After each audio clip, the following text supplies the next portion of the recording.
Bonsoir, Monsieur Bakary Samba. En quoi consiste la mission de votre institut, notamment Timbuktu Institute? Bonsoir et merci de votre aimable invitation. Le Timbuktu Institute a été mis sur pied par des intellectuels et des chercheurs africains pour répondre à une préoccupation très importante qui est celle de produire de la connaissance et de l'expertise sur des questions africaines par des chercheurs africains qui comprennent les réalités.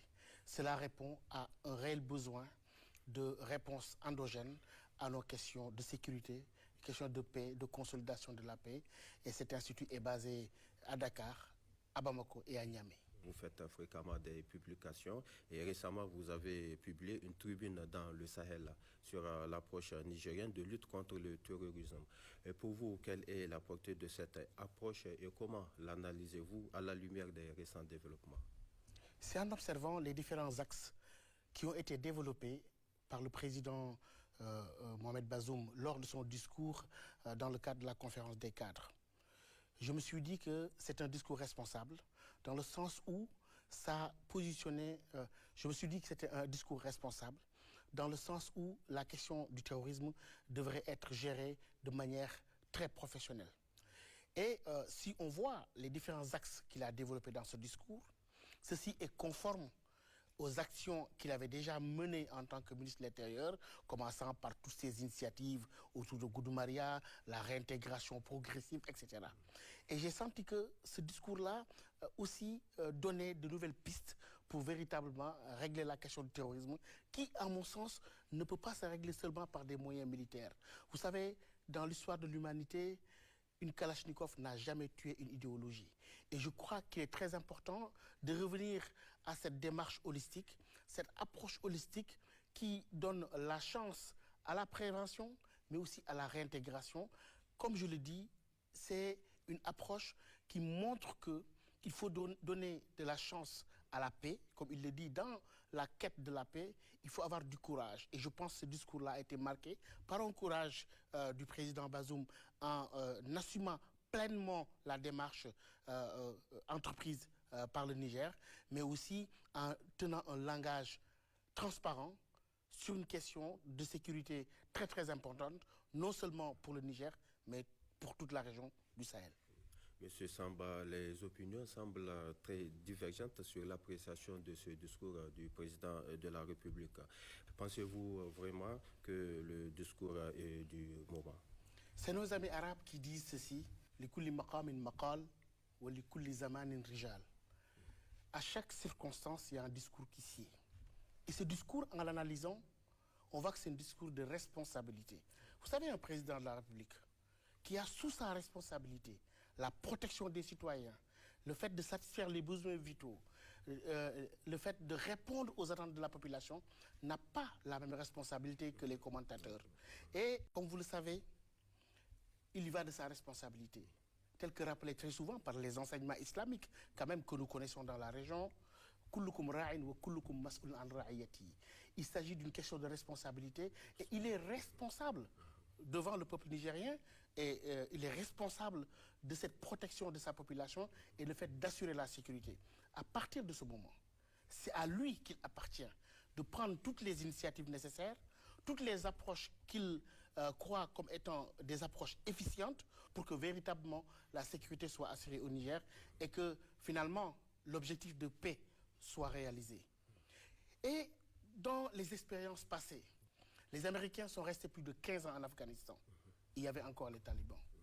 On a vu ce qui s'est passé au nord du Mali, au centre du Mali. Les groupes n'ont pas disparu. Les groupes se sont multipliés.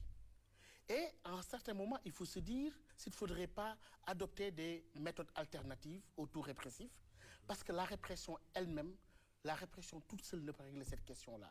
Il a fallu, comme on l'a montré, l'expérience de Goudou-Maria, donner une chance à ces jeunes. C'est des Nigériens. S'ils n'ont de choix que de rester mourir dans Boko Haram ou ailleurs, ou de mourir dans des prisons, la radicalisation va s'accentuer. Et justement, tel que cela est expliqué par tous les experts, les niches de radicalisation, très souvent, se trouvent dans l'intersection entre ces trois éléments. Une faible capacité d'inclusion sociale, des vulnérabilités socio-économiques et, in fine, la capacité des groupes à exploiter de telles vulnérabilités.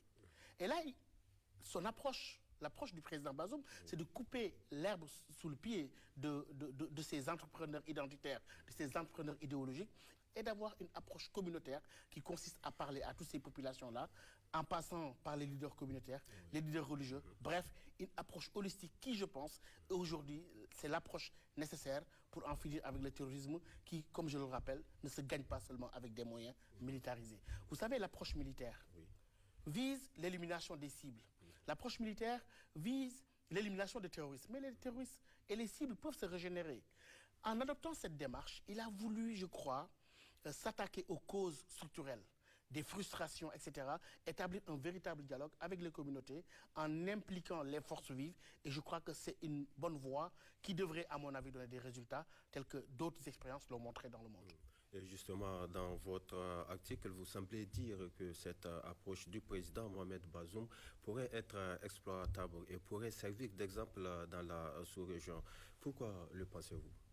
Je le pense parce qu'à un certain moment, on a vu les expériences dans des pays voisins ou dans d'autres pays où on a focalisé tous les efforts sur le tout militaire. Le fait qu'un président de la République, dans le cadre d'une communication transparente sur une question de sécurité, parce que justement, la nouveauté dans ce discours, c'est que la question sécuritaire n'est plus l'apanage des forces de sécurité et de défense ou des politiques. C'est une question débattue dans les réseaux sociaux, par la société civile. Les sociétés civiles africaines se sont appropriées la question sécuritaire. Donc je pense que la démarche qui consiste aujourd'hui à avoir une communication transparente, expliquer, une démarche pédagogique, je pense que cela va dans le bon sens. Et je crois que si on veut éviter les travers qu'on a connus dans d'autres pays, cette approche holistique, cette approche communautaire, basée sur la valorisation des ressources culturelles endogènes africaines en matière de dialogue, de réintégration, je pense que c'est une bonne voie que l'on devrait suivre pour que finalement on sorte de ce conflit de perception du conflit sahélien entre les approches internationales et les perceptions locales et que véritablement qu'on aille vers le sens d'une co-construction avec des mesures endogènes, des stratégies endogènes, en appui avec la coopération internationale pour que ce fléau véritablement puisse disparaître de notre région qui a besoin de paix, de prospérité et de développement. Monsieur Samba, merci. Je rappelle que vous êtes fondateur et directeur de Timbuktu Institute et spécialiste des questions sécuritaires au Sahel. Merci de votre aimable invitation.